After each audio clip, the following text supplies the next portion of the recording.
और अब सवाल ये उठता है कि शॉर्ट नोट्स कैसे बनाए, शॉर्ट नोट्स कैसे बनाए और शॉर्ट नोट्स में क्या लिखे क्या नहीं लिखे। देखिए एक बात बताइए, आप बिहार एसआई का तैयारी कर रहे हैं, बिहार एसआई का बैच है तो बिहार एसआई का ही आप तैयारी कर रहे हैं, तो बिहार एसआई का क्वेश्चन बैंक आपको अवेलेबल करवाया गया है, बैच के अंतर्गत ही अवेलेबल करवाया गया है, और आपको होमवर्क देते हैं, उसका डिस्कशन हम लिख करके आपको दे दिए हैं, आप उसको करते हैं। तो जब आप उसको करते हैं तो उसको करने से आप में एक आइडिया आता होगा कि बिहार एसआई में इस प्रकार के प्रश्न पूछे जा रहे हैं, तो वहां से एक अनुभव मिलता है कि हाँ ये प्रश्न पूछा है, मतलब इस प्रकार के प्रश्न पूछे जा रहे हैं, तो दिमाग में एक जाता है कि बिहार एसआई में किस प्रकार के प्रश्न पूछे जा रहे हैं।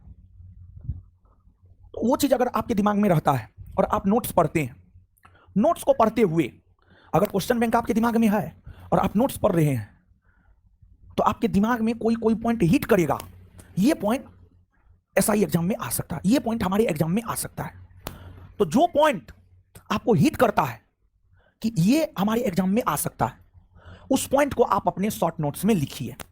दूसरा, एक तो उस चीज को अपने शॉर्ट नोट्स में लिखिए, दूसरा आपको जैसे हम टॉपिक पढ़ाए सविनय अवज्ञा आंदोलन, आप पूरा नोट्स से सविनय अवज्ञा आंदोलन पढ़ लिए। नोट्स में सविनय अवज्ञा आंदोलन से संबंधित 50 गो बात है, 50 गो फैक्ट है। अब उस 50 फैक्ट में से 30, 35, 40 फैक्ट तो आपको याद होना चाहिए, क्योंकि लेक्चर से समझाए हैं, याद करवाए हैं, आप पढ़ते भी हैं। तो अब सविनय अवज्ञा आंदोलन के 50 फैक्ट में से मान लिया जाए कि 35 फैक्ट आपको याद है, तो जो 15 फैक्ट आपको याद ना है उसको आप अपने शॉर्ट नोट्स में लिखिए, उसको आप अपने शॉर्ट नोट्स में लिखिए। फिर तीसरा, आप जो टेस्ट देते हैं, आप जो टेस्ट देते हैं,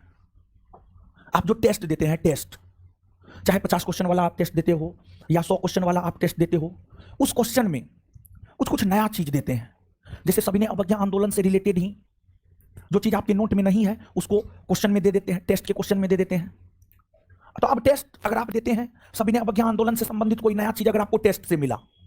और वो चीज आपको याद नहीं है, वो आपके लिए नया है, तो उसको आप अपने शॉर्ट नोट्स में लिख लीजिए। तो शॉर्ट नोट्स में यही सब बात लिखा जाता है, शॉर्ट नोट्स ऐसे ही बनाया जाता है।